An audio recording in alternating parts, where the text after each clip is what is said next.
In September of 2021, Arkane released the beloved Deathloop, hitting critical scores from journalists, winning a ton of awards, and garnering love from players around the globe, sporting a mostly positive on Steam. I'll be honest with you guys, I could never really get into it. I tried to, I really tried hard, but something about it had me bounce off time and time again. It got me thinking though, was it me whose taste had changed since 2012 with the release of the original Dishonored, or was it Arkane who changed? Ladies and gentlemen, I'm pleased to report that Dishonored 1 is still, 11 years later, a must-play game that is far and away better than Deathloop or any other game that we won't mention here. In fact, Dishonored may be, in fact, a masterpiece, as well as my introduction to one of my favorite genre types to this day, the Immersive Sim. In this video, we will look back at Dishonored by Arkane Studios in a 3-part series about Arkane's beloved franchise and how they stack up today. So sit back, blink to your chair, let me regale you with the tale of Corvo Attano and how Dishonored not only introduced many fans like myself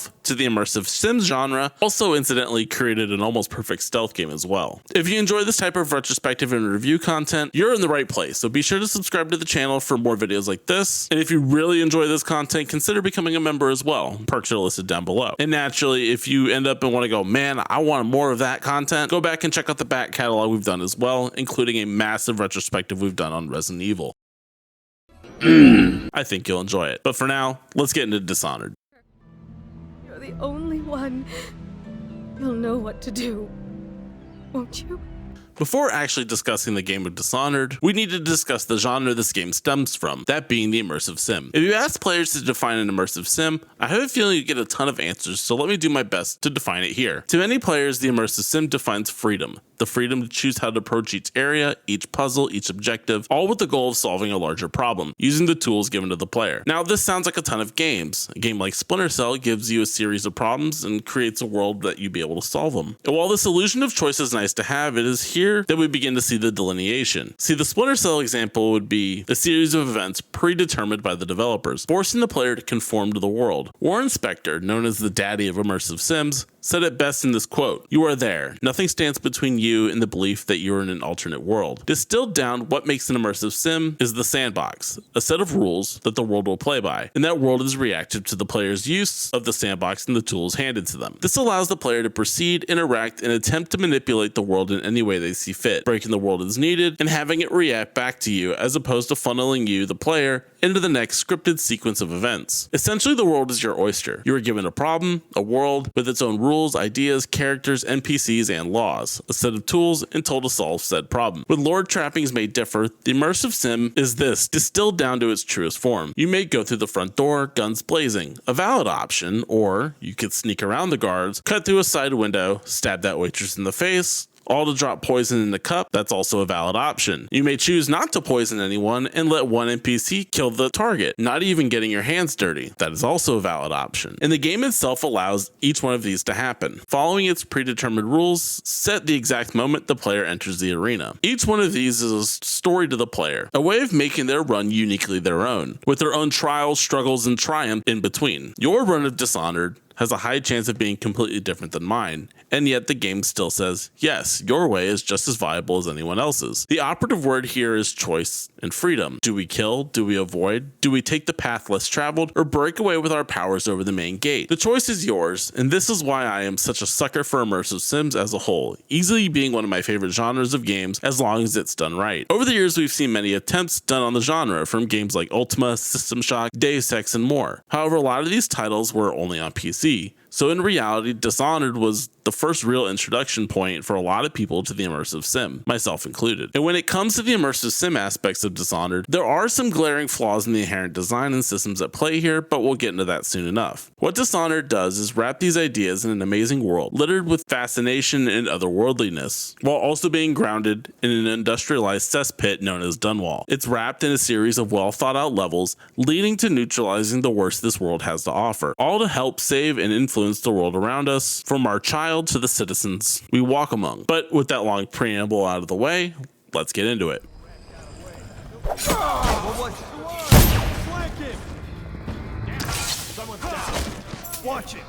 We open Dishonored and stepping in the shoes of Corvo Attano, Lord Protector to the Empress Lady Jessamine. As all great bodyguards do, we have great love for the lady of herself. So much so that we have a kid together, Emily, who greets us as we get off the boat. After entertaining her with a game of hide and seek to tutorialize the stealth systems to us, we lay witness to the assassination of the lady herself, with Corvo taking the blame, being stripped of his daughter, post and title, and thrown into jail, hence the name of the entire game. In this short preamble sequence, Arkane takes the time to ensure the player has every opportunity to learn about the world we are in, that being the city of Dunwall. We meet Anton Sokolov, famous inventor, painter, and overall important man to this city. We learn of the rat plague infecting its populace, a disease that we will learn about more as a main game mechanic. We learn that Corvo has been away for a long period of time, doing work for the Empress herself, in an effort to gain aid for the aforementioned plague. Dishonored throws a lot of world building at you in the first few minutes of the game, and it's up to the player to take as much time as they want, listening to offhanded conversations, looking at the world around you, allowing the player to learn a lot about the current predicament the world is in, and that carries throughout the entire runtime of Dishonored. There are books to be read, adverts to look at, conversations to eavesdrop on, conversations directed at you, environmental designs meant to tell a story. The amount of lore, information, and story that can be gleaned across the world of Dishonored is vast, and does what many games attempt to do, that being making the world itself a character. We discussed this in certain Resident Evil videos, but with a game like Dishonored, it's imperative that these stories are told, making this world feel realized, giving the illusion you're having an impact. And you know this by the wanted posters hanging all over the city, the way the guards discuss your past actions, the Lord Regent's announcements over the intercom. All of this gives the feeling that the world is changing due to both your direct actions, as well as the events that are going on outside of your control. This makes Dunwall and its inhabitants feel realized, as any great piece of fiction attempts to do, and this world Arkane created is dripping with it. The world is attempting to hook the player into caring about it, and Dishonored grabbed me in spades with this. From the cleaned up majestic areas of Castle Dunwall, to the slums of the flooded district, to the Hound's Pit's pub, the hub area we'll be returning to time after time. All these areas play to support the idea and themes Dishonored is trying to convey. How classism is an ongoing struggle, how areas condemned by the castle are left to rot, the way that the industry of whale harvesting has taken the toll on the world, covering Dunwall in smog and filth. While running off of the oil pressed from harvested whales, the world is striking, making it all the more enticing to explore its nooks and crannies. And this is where the influences of the immersive sim can be seen, where the influences of the world and how it is given and portrayed to the player can influence the route one takes to reach their end goal. While these levels are small, this isn't a massive open world, the large amount of exploration and methods found while exploring lead to giving you that aha moment, where not only do you find a new path or tool for your infiltration, but learn more about the world while doing so. This is further enhanced by the constant hunt for bone charms and runes, resources used to give added enhancements to the player, giving more tools, upgrades, and powers that will use to solve the overlying problem of the level. Runes are symbols carved in bones that are the harvested whales, giving the impression that these artifacts that enhance you are also filled with a dark magic imbued within them from another plane, that being the plane of the outsider, a mystical man that gives Corvo his otherworldly powers, for the reason in wanting to see just what he'll do with these powers to influence his mission in the world around him. Areas with these items are hidden throughout the world, in safes, behind paintings, and makeshift shrines surrounded by more dark magic, reverberating with the energy of the outsider. Every aspect of this world is dripping in story, lore, and most of all, style. Having come from the PlayStation 3 and 360 generation of consoles, this game is visually striking today as it was 11 years ago. Its washed out colors reminiscent of a watercolor painting, giving a striking style to Dishonored that is still unmatched to this day. Colors pop where they need to, hues of purples and burnt reds standing out amongst the drab and washed out grays and browns of the walls of Dunwall. Advertisements for food, tinctures, and royal decrees litter the walls to give them life, while also potentially foreshadowing events to come, like the party at Lady Boyle's house. Dunwall and the world that it exists in is striking, and is much of the reason why this game is so fondly remembered to this day. The style of the world, the grizzled, hulking guards, the focus on facial animations, all give Dishonored a style that is both striking and everlasting, making this game a visual treat to come back to time after time again. And the interaction with this world is just as innovative, albeit with some minor flaws.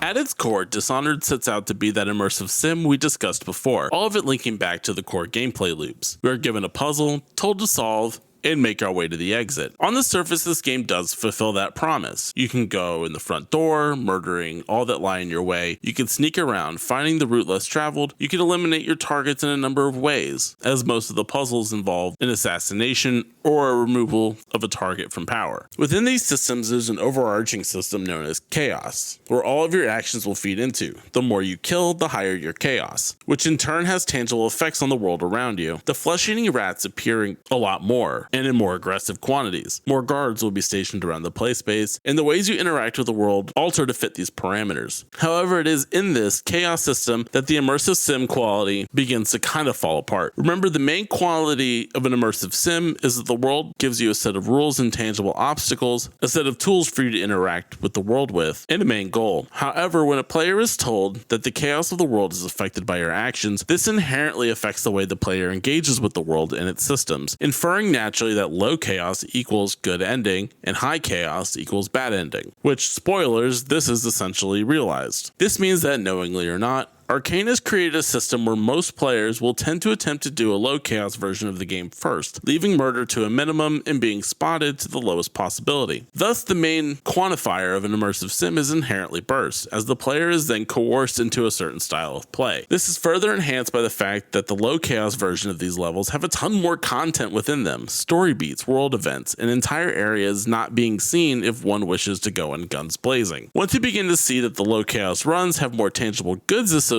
with them, from endings, level outcomes, and more content, this further pushes the player into turning it into more of a stealth game, rather than an immersive sim. While the qualities of the genre still exist on a micro level, the illusion of choice is affected to its core, as the benefits of low chaos greatly outweigh the benefits of high. But that's not to say that there aren't benefits to the high chaos or the murder route, but this all comes down to a systems level. This is your weapon wheel. There are a number of options the player has in dispatching the enemy, from your gun to your crossbow, spring razor, mines, which are cool as hell, and your main weapon, your folding sword. All of these are essentially rendered useless when you're attempting to kill as few people as possible, relegating your wheel to sleep darts and the powers of blink, possession, bend time, and dark sight. If there was more of a balance of gear that could be used for low chaos like stun mines, hallucination darts, and other non-lethal means of taking someone out, this balance would greatly serve to allow the player to use more of the powers and weapons given to us. A problem which will be solved in later entries of the series. When doing low chaos, searching the world becomes kind of pointless, as money is used to upgrade mostly your lethal means, gaining you more ammo you won't need, and finding money that outside of a few upgrades will be rendered pointless to have. So we have a system where non-lethal is implied to be the good way to play, allowing the player to see more content and obtaining the good ending while dealing with less rats, while also taking more than half of the player's arsenal completely out of the picture, relegated to only being used for distractional purposes. Are beginning to see the problem here? As mentioned before, I did a both high and low chaos run for this video to have a perspective on both paths of play, and I have to say that I had a lot more fun going on my combat murder spree at the expense of seeing the content that really does wonders to flesh out the world. With high chaos, however, once you murder all the guards, it essentially kind of leaves the play space basically empty, allowing you to just run from place to finish the objective, taking almost half the time as the low chaos run would net you. And while fun and completely viable, the more complete experience I feel is had when attempting to sneak your way through the levels. I love stealth games, and as a major fan of games like Splinter Cell and Metal Gear Solid 5, Hitman, and more, and while there are some aspects of this game that are kind of busted for stealth, like guards seemingly wearing horse blinders and not being able to look up despite everything going on above them, I found the stealth in Dishonored to be a great time. Slinking through shadows, finding forgotten paths to the next area, choking people out over and over and over and over again never stopped being satisfying to me. And even more so with the aerial knockouts from the rafters above. With the inclusion of a quick save and quick load feature, it makes it easy to attempt different approaches to an area, which can be rewarding. However, this system also makes it easy to save in an area for which you failed, resorting to a quick load whenever the shit hits the fan, leaving your choices to be quickly erased if it leads to something that didn't quite fit with the playstyle you were going for. While I do enjoy having these features, I also kind of wish that they weren't included here in Dishonored, as that would lead to more of what an immersive sim sets out to do, that being to follow your choices to their natural conclusion, no matter what the outcome, forcing a player to contend with situations that they didn't mean to run into, either due to lack of foresight or a basic lack of skill. I really could go either way on this system, as I could see the merits of it and actually used it a lot. However, I think the design would be inherently more interesting if the player was left to clean up their mistake in any way possible, thus having a more fluid interaction with the world and having the player's actions have weight to it, as one wrong misstep could have you drop into a pack of guards, forcing you to kill or be killed. Is this more hardcore? Yes, but the choice and consequence of every move you make is tantalizing to me. But while I do wish that the high chaos playthrough had its own content or way to entice you to go in swords blazing, Dishonored is a blast to play through, a power fantasy filled with cool powers, cool gadgets, awesome enemy designs like the tall boys, and basically everything in between. It's a treat to come back to Dunwall just to explore, drink up the scenery, slink in the shadows, and dismantle the usurpers of the throne along the way. Which in conjunction with a...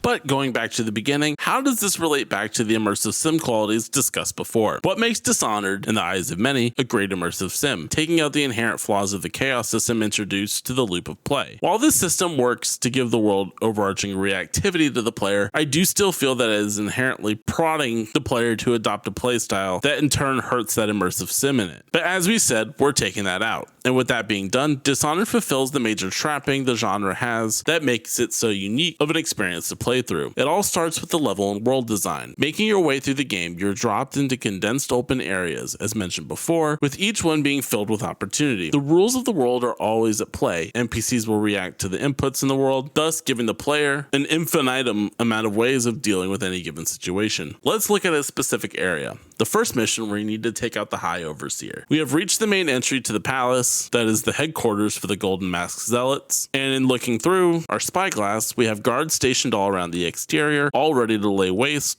to us once we show ourselves. Looking around, there are ledges, doors, crawl spaces, and windows, all able to be used to infiltrate the complex and make our way closer to the target. It is here that the qualities of the immersive sim actually shine, as the world is our oyster here. We can blink to skirt along lampposts, reaching the ledge and entering through a window. In turn, we can drop down to assassinate the two guards closest to the front door and just waltz our way through the front. We can murder our way through the entire front line, or we can dive off to the side and enter through the kennels. You can attach a spring razor mine to a bottle, yeet it at a guard, but using our makeshift grenades, we can use an actual grenade. Dishonored allows the player to use any of these options and a ton more, as long as it follows the rules of the world. And the same can be said for something as simple as a locked door. Is it made of wood? Well, we could blast it down, given that we're willing to sacrifice the noise level in doing so. Or if we're trying to be more stealthy, we could wait for the guard to come by and unlock the door himself. We can also search for that said guard and steal the key from his back pocket and unlock it ourselves. We can go to the higher overseer, steal the master key, and unlock any door in the building. We can even go around the outside to try and get in through a window, barring that it's not barred up with iron supports. It would make sense that the cleaning crew or the servants would have a key to this door, so we could also go find where they sleep at and see if there's a key there as well. This game allows the player the freedom and creativity to solve any problem in front of them in any way they see fit, as long as it fits, once again, within the context of the world. This is where the smaller level design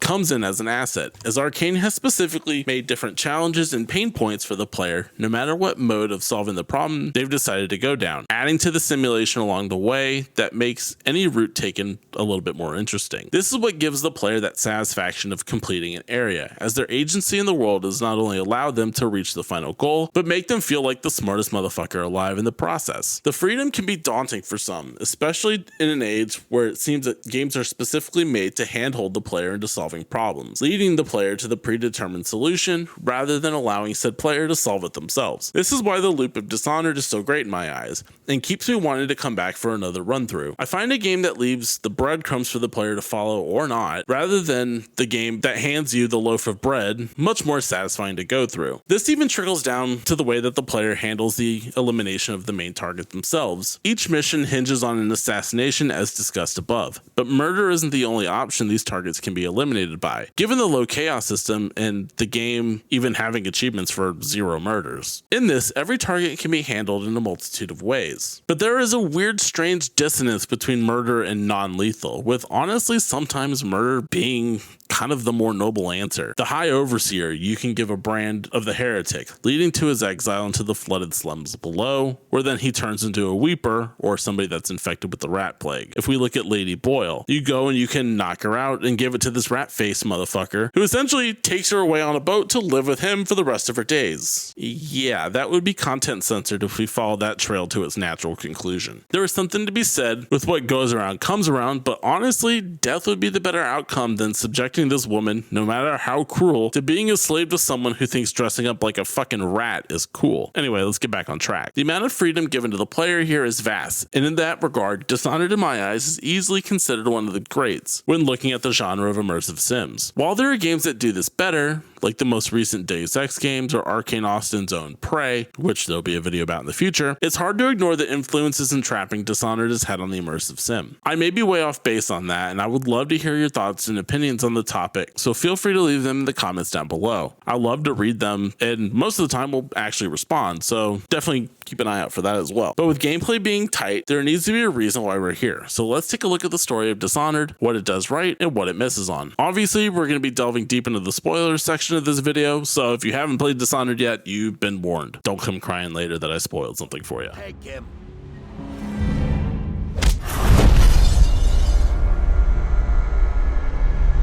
Bringing it back to the beginning of the video, we are beset on a path of revenge after being accused for the murder of Empress Jessamine, also known as Corvo's Honey Boo Boo, and being locked up in jail. Corvo mysteriously gets a key, claiming to be from a helpful party that wants to see him free, believing he's not responsible for the murder, and wanting to exact revenge on the true culprits of the plot, the High Regent Hiram Burrows and his cronies in power. Escaping the jail, crawling through the sewers, Corvo meets Sam, a lowly boatman who we will get to know very well, as he acts our way in and out of each encounter and plays a larger role much later in the game. Sam gets a lot of screen time in Dishonored, essentially being the bearer of backstory for Corvo on the World of Dunwall, how it's changing with its increase of industrialization, with the rich getting richer and the poor becoming poorer, and those poor people being more put upon from the powers above. Knowing his place at the bottom of the ladder, knowing his place as the lowly fisherman, it's hard to not like Sam and the role he plays, as he is essentially the constant for Corvo, both in and out of missions. You can tell he holds a ton of respect for Corvo as well, the way he speaks to him and is willing to help him out, even when the tough gets going. This can change based off the chaos level, but we'll get there. Taking you to the Hound's Pit pub, we meet Havelock, a former admiral of the Navy, and Trevor Pendleton, a nobleman and co-leader of the Loyalist faction, who wish to see Emily returned rightfully back to the throne of Dunwall. Together, these two are working to dismantle the current regime and pushing to have Emily, Jessamine, and Corvo's daughter put back in charge, due to the actions taken by the Lord Regent upon her assassination. We also meet Piero, the inventor, who goes about ensuring Corvo is sufficiently supplied for the missions ahead, also creating his own iconic mask worn to mask the identity of Corvo. Piero seems brash and abrasive, and becomes even more scummy the more we learn about him, eventually finding him creeping on the local help while they're bathing. I mean, seriously, this guy kind of sucks, but he's helpful, so we keep him around. It is also here that we meet the enigmatic force known as the Outsider, a spiffy man with cold, dead black eyes we find in the void. Branding Corvo with his mark, he bestows the otherworldly powers we possess in the game, and it's clear that there is more to this guy than we realize. Finding shrines throughout the world, the Outsider also serves to show and tell the player more about the seedy aspects of Dunwall. Locating these shrines, finding fellow worshippers like Granny Rags throughout the level, we also see a ton of iconography to the Outsider throughout Dunwall. This is forbidden, as we will learn by paying attention to the world around us. The overseers of the Abbey disavowing and forbidding any sort of talk about the Outsider, citing him and his cult to be a dark force bent to bring the city to its knees. It's not clear really who's the bad guy here, as the Outsider is the guy who does help us and give us our powers, and assists Corvo with information along his path for revenge. But in hearing about how the Abbey thinks of him, it's clear that there's another side that we may not know. But who can refuse these badass powers like Possession, Rat Swarm, Blink, and Darksight? And while we can learn more about the backstory of the Outsider in lore books scattered throughout the world, he becomes a far more important figure in the games to come. So we'll get into more of him when we get there. But there is no denying the vast importance of the role he plays here in this world. And while many people believe in him, he gives his power to few, including Corvo. Corvo begins his work with the Loyalists, and the plan so far seems solid. But first we must need to get Emily back. So with that charge, Corvo ventures into Dunwall, murdering those disloyal to the throne and saving Emily. After taking out the High Overseer and learning of Emily's whereabouts, Corvo ventures into the Golden Cat, a pleasure palace where the rich get their rocks off. And after taking care of the Pendletons by either murdering or sending them with cutout tongues to work in the mines with the help of local gang leader Slackjaw, we find Emily locked away in a room where the prostitutes sleep, and upon bringing her back to Sam, head back to the Hound's Pit pub. Here, Emily wanders the space, referencing the actions of Corvo and changing how she views the world based on said action, becoming more vengeful and murderous in the high chaos scenario, or more empathetic and kind in the low chaos. Emily serves as the reflection of the player on the playthrough thus far, and in these interactions with her, you can see how she truly cares for Corvo, giving him drawings, checking if he's okay, and just generally giving a shit. I mean, he is her dad after all. Corvo ventures out again, this time for a slightly different mission, the abduction of royal physician and inventor Anton Sokolov, whose contraptions he built with science of the world can be seen throughout Dunwall. While in this mission there is no target to murder, we must get Sokolov out alive so he can give us information on how to get to the Lord Regent. So we set out and grab this old coot and lock him up in the pub. He gives us information on Lady Boyle, who's funding the Lord Regent's rise to power, while also giving him a bit of,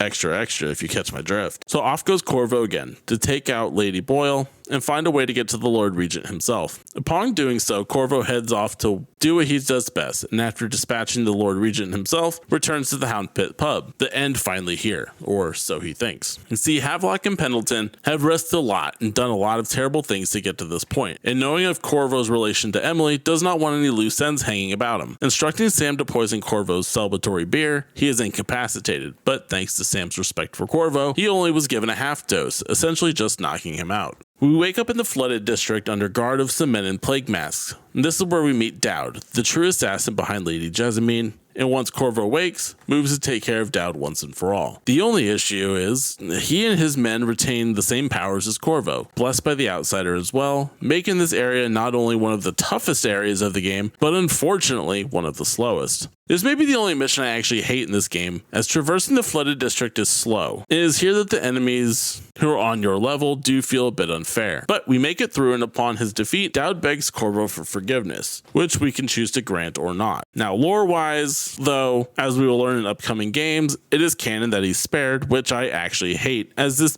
pinnacle choice is basically null and void if we play any of the next games in the series. We will learn a lot more about Dowd real soon, but he's a truly important character to the lore and story of Dishonored, so much so that he got his own 2-part DLC for this game as well, which we'll get into here in a little bit. Corvo, making his way back to Dunwall, returns to the Hound's Pit pub to find it overrun with guards, searching for the rest of the crew, like Piero and Sokolov, and upon his return, learns Emily was taken by the Loyalists, but has not been returned to the throne, as power corrupts here in Dunwall, absolutely. Returning to the room Emily was held in, we find her stewardess telling Corvo that Sam is awaiting for his return in the water, waiting for a sign from the flare set up in the window, having never truly given up hope in the royal protector. After saving Sokolov and Piero, now working together on amplifying a shock machine that will either explode or incapacitate all the guards, Corvo boards the ship with Sam and heads to Dunwall Castle, settling the score with his betrayers and saving his daughter once and for all.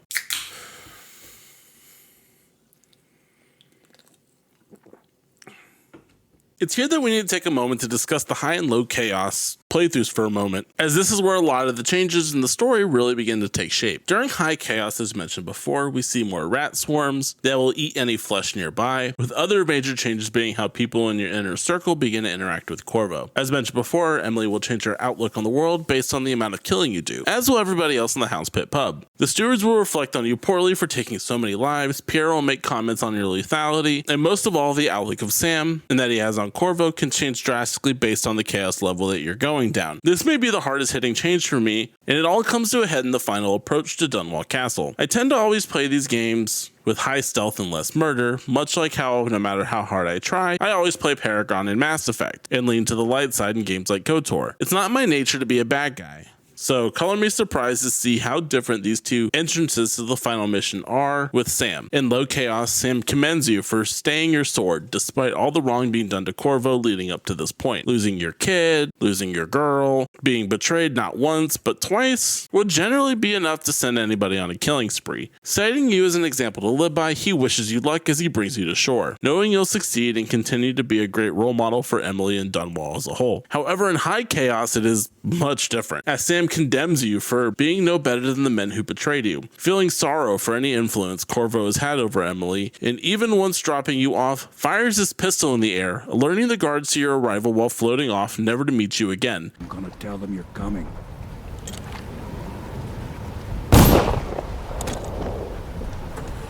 Condemning any city that would ever allow Corvo near a seat of power. I have to say, this high chaos interaction with Sam completely caught me off guard, as this small reminder of the murder spree you caused, and to see how the impression of Sam changes was so drastic. So much so, he attempts to go and get you caught and killed. While I wish there was a bit more nuance here, the stark contrast of how Sam sees you at the beginning to the end in the high chaos state was stark, and left a much larger impression on me than any other change. Dishonored ends pretty much how you think it will. Corvo gets his revenge against the men he thought were his allies and saves Emily, and we reach the epilogue. Both of these distilling down to the most extreme states. High chaos leading Dunwall to essentially being overrun with the rat plague, while Emily exacts further brutality and revenge from the throne, whereas in low chaos, the plague essentially is cured by Sokolov and Piero, and Emily learns to be a kind ruler, both with Corvo by her side. Again, much like Sam, I do wish that there was a bit more nuance here rather than just distilling everything down to extremes, but for me, Dishonored is much more about the journey than the final destination, which is fine. Overall, the story of Dishonored is a solid one, with the betrayal to set the stage to give the reason for the player to go about his assassination spree, only to be betrayed again and become an army of one, working to save the true heir to the throne, honor the name of your woman Jessamine, and save your daughter. While the second betrayal did catch me off guard for the first time playing, it also makes a ton of sense why this would happen, as the initial lead up to the end felt super fast, in which a further betrayal just kind of kept everything a bit more interesting. I do think that the flooded district section, however, was a pace killer set in the mid to end game, and while Dowd is interesting, this area could have been cut by about 2/3 and been just as fine, despite the fact that Dowd becomes a thing and is dispatched of pretty quickly, despite the fact that he basically sets the entire stage for the game, which is why it makes sense that DLC was made to follow the journey of Dowd. And I have to say that minus some issues that I have with the narrative, this is some of the strongest DLC content I've played in any game, so let's touch on it before this video gets a little bit too long. Born blood I've spilled. Another noble steps in to replace the last one. All equally corrupt.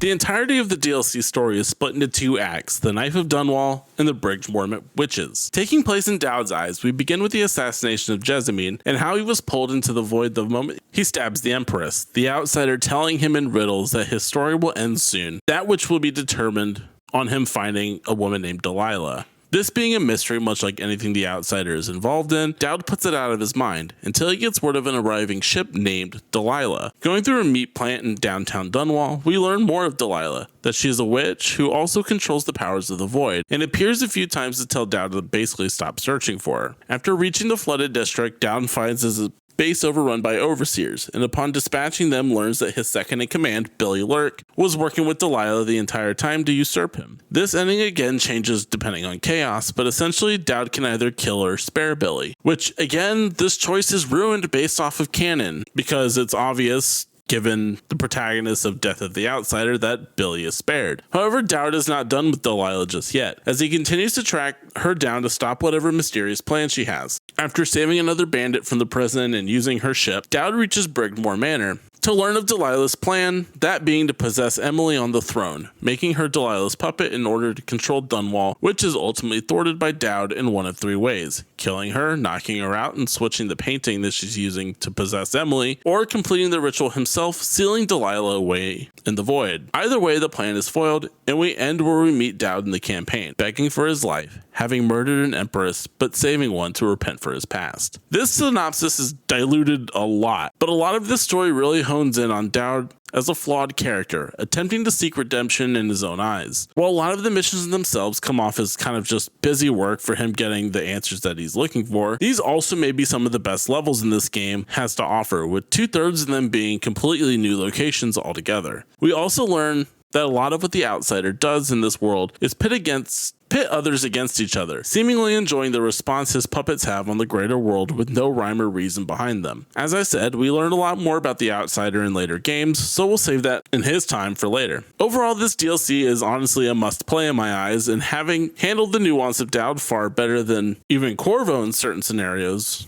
I was truly impressed. Having a voice for Dowd helps a lot, and it's not hard to really fall in love with that character, despite him literally studying the events with a terrible crime at the beginning of the entire game. I adore this DLC, and honestly, I love Dishonored as a whole. It had been a while since last playing it, so it really was a treat to go back to and play 2 times over again for this video. From loving stealth and immersive sims, this game is a treat, and while I have some issues at the core of the chaos system and some character nitpicks here and there, this game is almost a masterpiece in my eyes. This going back confirmed that I wasn't the one who was the problem, but changes made in Deathloop are what actually pushed me away from that game. This feeling only being more solidified as I continue down the backlog of Arkane games, and while personally I don't think the other 2 hit nearly as well as this one, it was nice to go back and play something that was, in my eyes, peak Arkane. Are there problems? Sure, but as a package, and especially if you're subscribed to Xbox Game Pass, this game is a no-brainer for me to play. But what did you guys think about Dishonored?